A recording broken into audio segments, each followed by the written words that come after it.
দুনিয়ায় তো আল্লাহ তাআলা সার দিয়া দিরা, আখেরাত তো আল্লাহ তাআলা সার দিয়া দিরা, কিয়ামতের ময়দানও আল্লাহ তাআলা সার দিয়া দিরা। একমাত্র কার কারণে? নবী করিম সাল্লাল্লাহু আলাইহি সাল্লামের কারণে। কারণ নবী করিম সাল্লাল্লাহু আলাইহি সাল্লামের উম্মত আমরা। আর নবী করিম সাল্লাল্লাহু আলাইহি সাল্লাম হইলে কি আল্লাহ তাআলার বন্ধু, আল্লাহ তাআলার প্রিয় নবী রাসূল, যার কারণে আমরা সার পাই। আর আমরার কোনো ক্রেডিট নাই। ক্রেডিট আছে নিসা বকল?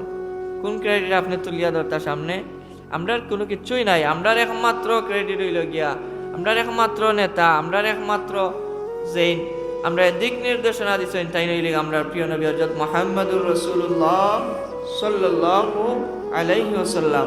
তার কারণে আমরা দুনিয়ার মাঝে শ্রেষ্ঠ হইছি, তার কারণে কবরও শ্রেষ্ঠ হইমু, তার কারণে হাসরও শ্রেষ্ঠ হইমু, কিয়ামতের ময়দানও শ্রেষ্ঠ হইমু। প্রত্যেকটা জায়গায় নবী করিম সাল্লাল্লাহু আলাইহি ওয়াসাল্লামের কারণে আমরা শ্রেষ্ঠ হইব।